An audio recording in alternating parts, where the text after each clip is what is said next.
المداخلة نتاعي حول ظاهرة الطلاق le phénomène du divorce en Algérie. Et avant d'entrer dans le vif du sujet, donc vous donner un bref aperçu sur le divorce dans le monde. Un bref aperçu sur le divorce dans le monde.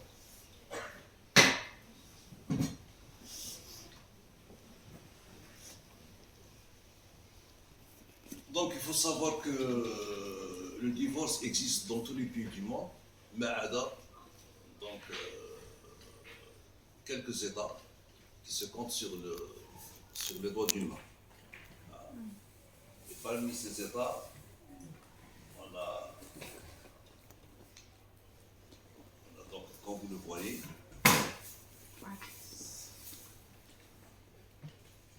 donc qu'est-ce que j'ai dit, le divorce existe dans tous les pays du monde, sauf dans quelques pays comme par exemple le Vatican et les Philippines. Donc le Vatican, c'est un micro-État, qui se trouve donc en Italie, dans la capitale Rome. Un tout petit État. La population ne dépasse pas 1000 habitants.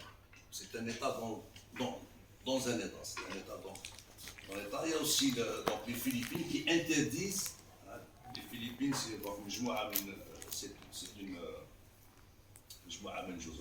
un ensemble d'îles situées dans la région l'Est asiatique, du Sud-Est asiatique plutôt, et qui a pour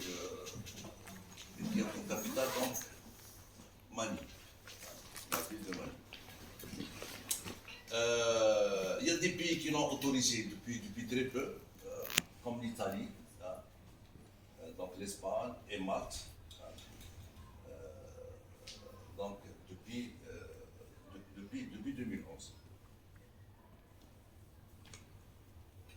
Donc, dans plusieurs pays à travers le monde, donc le divorce a connu une ascension, une augmentation assez importante, surtout depuis le milieu des années 60. Mais à partir, depuis quelques années, on observe donc la tendance inverse, puisque le divorce enregistre une baisse assez conséquente.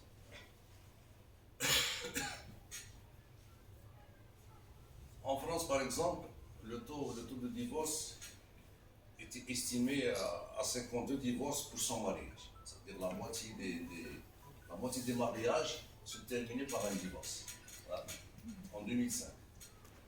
Alors qu'en 2017, quelques années plus tard, le taux de divorce est descendu à 33%. C'est-à-dire à peu près un tiers des mariages se terminaient par un divorce. La baisse du taux de divorce donc en France n'est pas due au fait que les gens divorcent moins. Donc le divorce, cette baisse du divorce en France, est due à la baisse du nombre de mariages. Il y a moins de mariages, donc il y a moins de divorces. Et pourquoi il y a moins de mariages? Parce que le mariage est remplacé par d'autres formes d'union. Ce n'est plus le qui m'a créé pour s'unir, ils allaient à la mairie pour se marier, etc. Donc le mariage est remplacé par d'autres formes d'union, par d'autres alternatives qui sont par exemple, donc le concubinage. Le concubinage, c'est une union libre, حرة, وكاين أيضا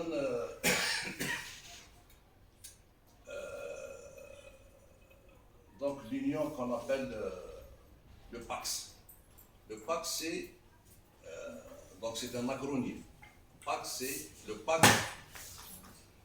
pacte civil de solidarité.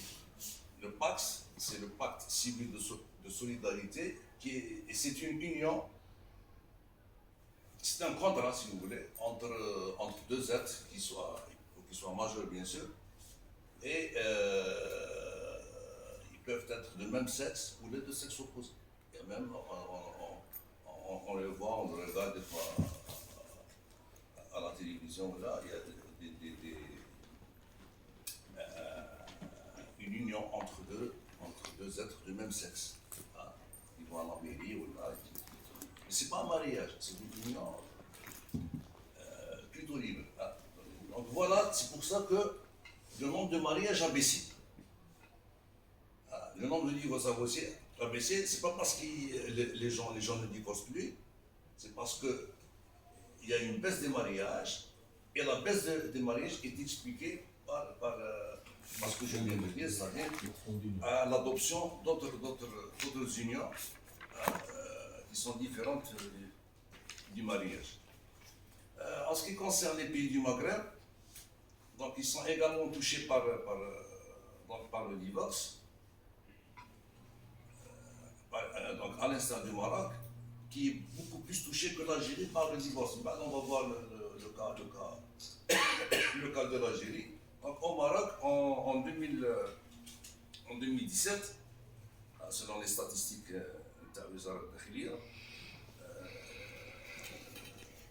il y a 100 000 divorces qui ont été prononcés pour 300 000 mariages en 2017. C'est-à-dire un mariage sur trois.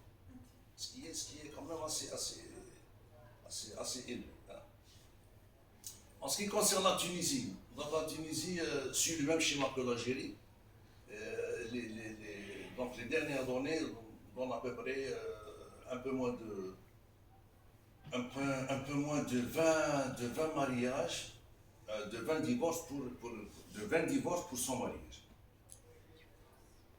Donc parmi les raisons qui sont évoquées à travers le monde,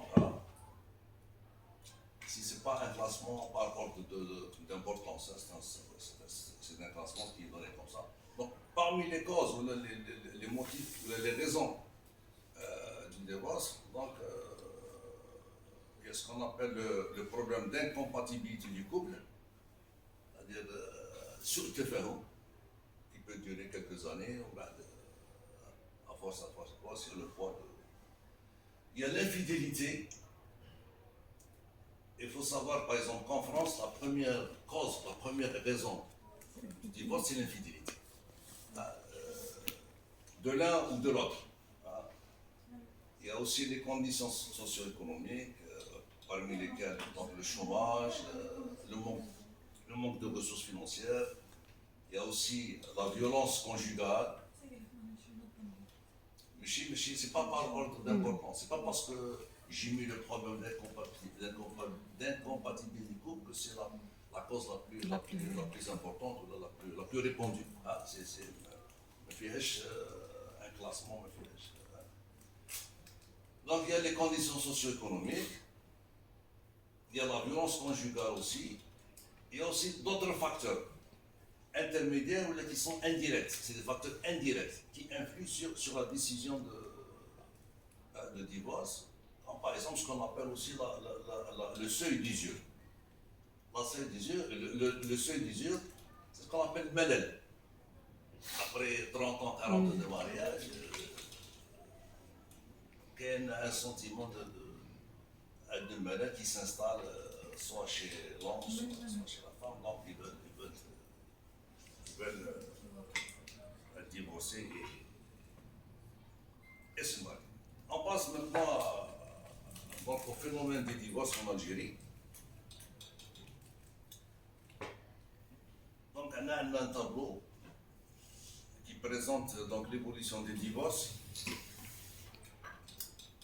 Et vous remarquez, c'est en rouge. En l'espace d'une décennie, 2006-2017, le nombre de divorces, les cas de divorce, il y a un petit. Les cas de divorce ont augmenté